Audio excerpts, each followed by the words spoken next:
Hi, everyone. I'm Michael Bruce, CMO at Agent Moves, and welcome to our Good to Great series. We're all about sharing amazing stories of top realtors and how they got there so we can help make more realtors great.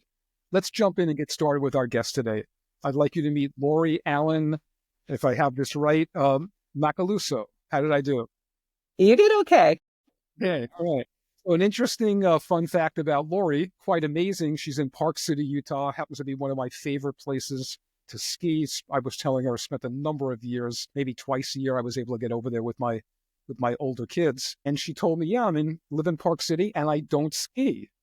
So quite amazing. I do want to hear about that and how she got there, and maybe she's learning how to ski, but you do in the winter city, not skiing. It's such a beautiful spot. So Lori, welcome. Tell us a little bit, and then we'll get into the realtor side of the business.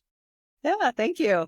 Yep, like you said, my husband and I, we are living here in Park City. We've been here about 5 years. We moved from Laguna Beach, California, which was a huge difference, just pretty much swapping out the ocean for beautiful snow-covered mountains. But yeah, we absolutely love it here. I couldn't ask for a better place to be and sell real estate.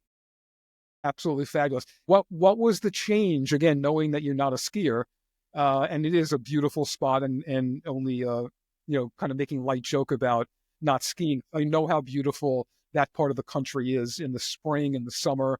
I know it's like Denver. People say people come to ski, but they stay for the spring and the summer. So, what got Mhm. you to come out to Park City? It was just a random day in California, and my husband and I he came to me one day and he said, I think I'm kind of done living in California. And I said, I was born and raised here. Like I could go anytime. And he's like, where do you want to go? And I said, let me tell you what. I said, I can sell houses anywhere in the world. You pick wherever you want to go and retire and live our lives. And he chose Park City. And I said, okay, let's go. Well, that's It was great. just like that. Wow, that is And 45 days later, we were here. wow, wow. Really fast. Fantastic. So tell me about the real estate journey now from not, Park City specifically, but how you got involved, how your journey started, what got you interested even and involved in real estate. Yeah. Well, I needed a job. This was back in, I think, oh my gosh, 1998. I got a job as a front desk secretary at a title company. And I had no idea what I was doing. They taught me how to read, title reports and, process escrows and things like that. Well, the funny thing about escrow is either you're really good at it or you're really bad at it. I happen to be really good at it. And I ended up doing that for 9 years. Super stressful job.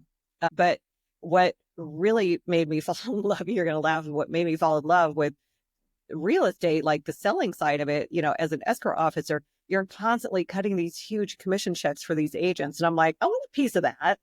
I want some. So when I ended up moving from Arizona to back to California in early 20s, I think, I got my real estate license and I started selling real estate in Laguna Beach, California. Wow. Wow. Yeah, it was definitely an amazing experience. That's great. Love hearing like it was from within the industry. Everyone has a different story, how they got started, but I can see this relating to that. And yeah, you're cutting title, checks in the hundreds and then hitting the And then realtors. I'm getting this paycheck. Right, exactly. Very interesting. Right. So tell me a little bit about as you got started, how did it work? What were some of the challenges like you faced early on? And how do you think it relates to even maybe some challenges today? Yeah, I'm thankful that I had the title and escrow experience because I learned how to read a contract, all the disclosures. I had a head start. I had several years of a head start comparing to agents that were just coming into the business getting their license because it is a tough job. People don't realize how complicated and legal it is. But I had that heads up that I already knew most of what I needed to do. I just needed to actually learn how to actually sell a house to somebody. And, living in Laguna Beach, it's all luxury. And I had a blast. I have to tell you, I partnered with another agent and she kind of showed me the ropes. And, then I got that first multi-million dollar listing. I'm like, these are my people right here. That's great. And right to luxury, which is not a typical story. It's something people usually build up to. Yeah, well, true. Laguna Beach and Park City, they're kind of the same price point where you can't really get a condo for less than $1 million. Yeah, no, that's But great. I have come to, since I moved to Park City 5 years ago, I've really honed in my business in the luxury direction.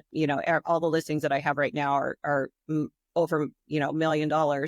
And it's just, I've created my luxury branding. I've created everything luxury to, specifically go after those peeps and those properties.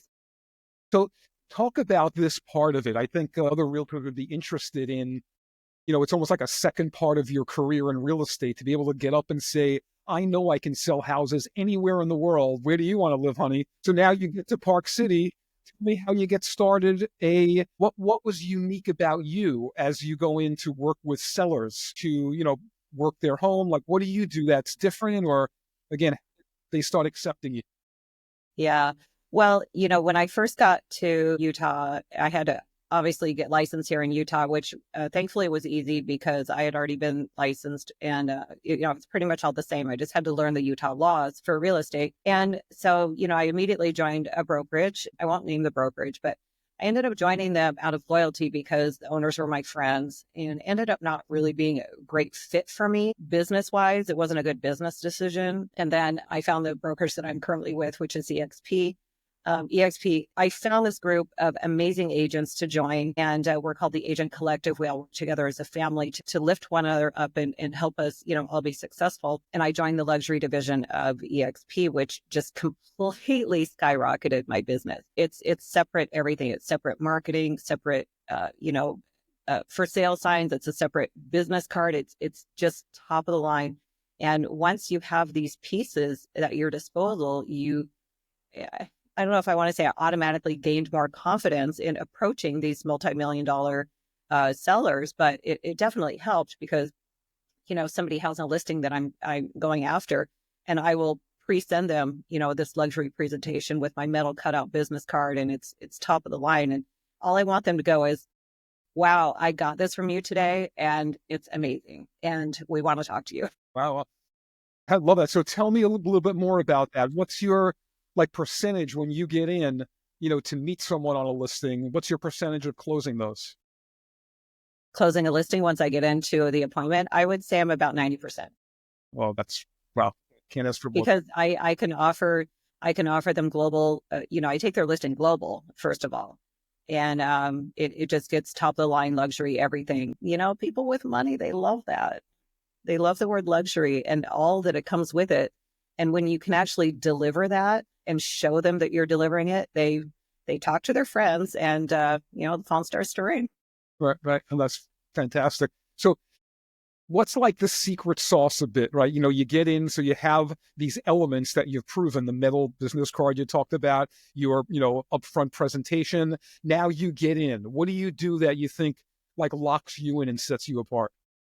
I have a workflow, a luxury workflow that is proprietary to the group that I'm in at EXP. We created it. We've proven that it works. And, it's like other things. If you follow it and it'll work.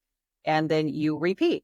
You just follow the process. And the process that we've created to get those luxury listings, we have proven that it works. And it's actually kind of easy. Well, It's this is easier than people think, is what I'm saying. well, this isn't going to sellers or buyers, so don't worry about it. Okay. Can't tell them it's that easy. Uh, Yeah, I know. yeah. Now, how do you? So now you're there a number of years. I take it you have a decent database that you have with past, but it is only 5 or 6 years. So, how's the market there? Do you have like is that part of your database, buying again or selling again? Yeah, it's a hot time right now in Park City. I just my $4.8 million listing just went under contract a couple days ago, and I'm talking to my client, and he's like, "Well, I'm gonna have to park my money somewhere." He's like, "I'm gonna have to buy something," and I'm like, "Yeah, you're gonna have to buy something. Where are you gonna put your money?" Plus, it's the end of the year, and everybody needs to park their money somewhere. So, these luxury sellers, if you do a fantastic, tremendous job for them, they talk to their friends and you do get referrals. Park City is, it's moving right now. It's moving. We're just getting our first snow. It's beautiful outside. One of the resorts opened today for skiing. We're an international destination, which I consider myself incredibly lucky every single day that I get to do this here. Right. I actually get to do this. Yeah, people that don't know Park City, it is a special location. The town, the area is, I know people that have moved there with kids, young kids, and they're so happy years ago that they did. So, it does sound like a special location. So, It's magical. Yeah. so how are you outside of, because you're only there a couple of years, like your sphere of influence is different, right? Your customer database is a bit different because it's newer, even though you may have sold a number of homes over, 5, 6 years it's building. How do you get your leads? I do a lot of paid advertising on Facebook and Instagram. I would say that's probably 80% of my business. I get leads from that, and the rest are by referral. Excellent, excellent. Yeah. Yeah. All of these work so differently depending on the market. In some markets, Facebook works great, others it doesn't. Some Zillow, people are buying Zillow ads. It works great, others it doesn't. I'm never buying those again. I hear a lot of that as I'm speaking to realtors.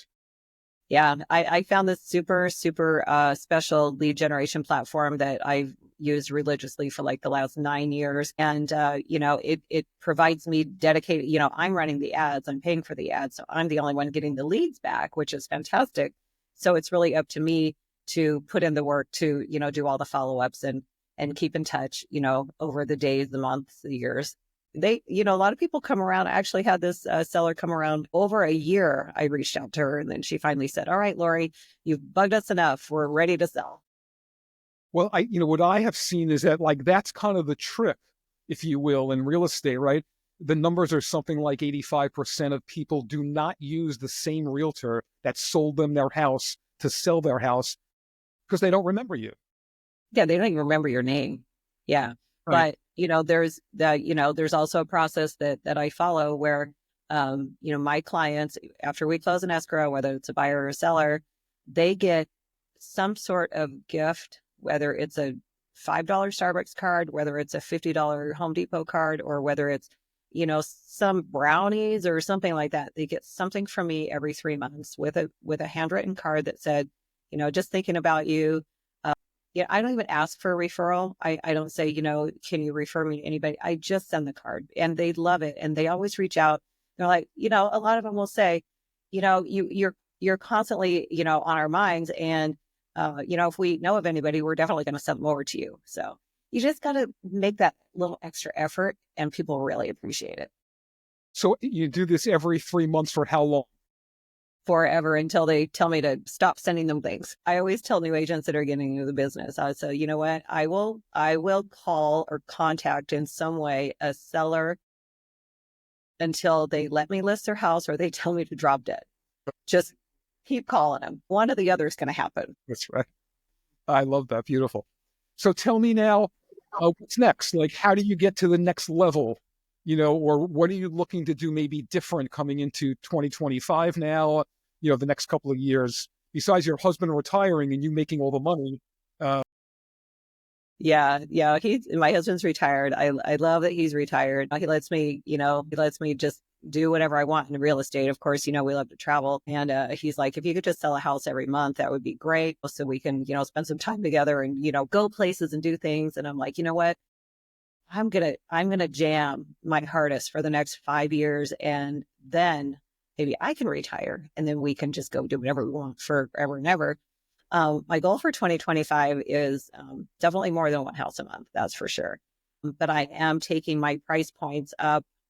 My target price points are going from 2 to 6 million up to the 6, 8, 15, $20 million price points. I'm really going to dig my heels in 2025 and go after that. Love that. Love the passion, the aggressiveness. It's awesome. All right. So one more thing. Could you share, you've obviously shared a number of tips here and a number of things you do, but if you wanted to share one or two tips for successful realtors, this is like the whole series we're doing is kind of a good to great. It's played off of Jim Collins' good book. Yeah. How the marketing that we put behind this company Agent Moves. But tell me about, you're going from good to great, some one or two tips that you can throw out there to realtors. Yeah, happy to, especially to the new realtors who are thinking about getting into this business, even thinking about it, you have to be prepared. If you're coming into this business from scratch, you have got to have at minimum of 6 months of reserves to live on, because you just might not sell anything for a while. And also understand that this is a very expensive business to be in. As soon as you get your license, you are a self-employed person. No one's going to do it for you. You might have somebody to push you to do the things, but you have to be a self-starter. You have to want this so bad, because there's so many people in this industry. And a lot of people think we open doors and collect these big giant commission checks, but we work super, super hard every single day. And if you're not willing to do that, it will reflect in your business. So I say, you know what, get a mentor, do what they say, put in the hard work. Don't try and take shortcuts. You have to do the work if you want the success. And it's all worth it. Every single day it's worth it. That's great. You are a picture of that. I love, again, I'm talking to successful realtors, so it's a lot easier to see how happy people are. Yeah. Part of success, right? Part of happiness is it's a lot more to it than money. It's helping people. It's involved in the community. It's all of the things I know that agents do that, again, Yeah. like saying, a new realtor doesn't individual homeowner or buy. They don't know what goes on behind the scene. They think this is maybe like an easy thing to be doing. It's not easy, but it is very rewarding. Once you hit your stride and once you've reached that point where you want to take your business to the next level, there's no stopping agents like that. And I think it's fantastic, you know. So yeah, definitely get involved with your community. They have to know who you are, because, people are not going to do business with you unless they like you and they know you and they trust you. You have to gain your community's trust, or else they just don't know who you are. Yeah. Yeah. No, great advice. I really appreciate the time today, Laurie. I think you've given us some good information here. And I hope that if hopefully the audience has gotten a nugget or two out of this, I hope and so. meeting you. And if they have, please, make sure you hit our like button and subscribe to the YouTube channel. And, happy to be putting out some content like this that can help, again, move realtors from good to great, or starting realtors see what do successful realtors look like and what did it take to get there. And you've done a great job here today. I really appreciate your time. Yeah. And if there is an agent who is watching this and they are interested, they're either in the business already and they want to take their business to the next level, I'm happy to teach agents how to get those luxury listings. That is what I do here at our group at EXP. I teach agents how to get the luxury listings over $1 million. And if agents are considering getting into the business, I mean, they can always reach out to me and I will tell them the truth. I will tell it how it is before they spend the time and the money, getting licensed, and then they decide it's not for them. They probably need some cold heart fix before they go through all that. That's lovely. Thank you so much. And again, that's going to be out there for them. And I'm sure some people will reach out. And again, thank you so much for your time. I really appreciate it. Thank you. I had a blast. Excellent.